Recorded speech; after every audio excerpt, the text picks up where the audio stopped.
അങ്ങനെ big boss Malayalam season 7 കോമണേഴ്സിന് എങ്ങനെ apply ചെയ്യാമെന്നൊരു promo ഏഷ്യാനെറ്റിൽ വന്നിട്ടുണ്ട്.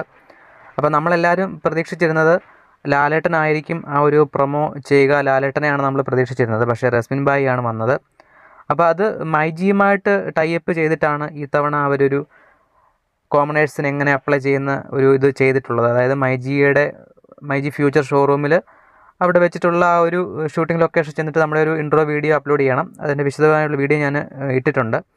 അപ്പോൾ അത് ഈ തവണ കോമണേഴ്സിനെ കൊണ്ടാണ് ചെയ്യിച്ചിട്ടുള്ളത്. കോമണേഴ്സിനെ കൊണ്ട് ചെയ്യിക്കാനുള്ള ഒരു കാരണം, കോമണേഴ്സായിട്ട് വന്നാലും ബിഗ് ബോസിൽ വന്നാലും ബിഗ് ബോസിൻ്റെ പ്രൊമോ ചെയ്യത്തക്ക രീതിയിലുള്ള ഒരു ഓപ്പർച്യൂണിറ്റി അവരെ തേടി വരും എന്ന് കാണിക്കാൻ വേണ്ടി കൂടെയാണ് നമ്മുടെ റസ്മിൻ ബായിയെ കൊണ്ട് ആ ഒരു കോമണേഴ്സ് പ്രൊമോ ചെയ്യിച്ചിട്ടുള്ളത്. അപ്പോൾ എന്തായാലും ബിഗ് ബോസിലേക്ക് പോകാൻ ആഗ്രഹിക്കുന്ന ആൾക്കാരാണെന്നുണ്ടെങ്കിൽ, അപ്പം കോമണേഴ്സായിട്ട് പോകാൻ ആഗ്രഹിക്കുന്ന ആൾക്കാർ ഇതുപോലെ മൈജി ഫ്യൂച്ചർ ഷോറൂമിൽ ചെന്നിട്ട് ഇത്തരത്തിലുള്ളൊരു ഇൻട്രോ വീഡിയോ അപ്ലോഡ് ചെയ്ത് നോക്കുക.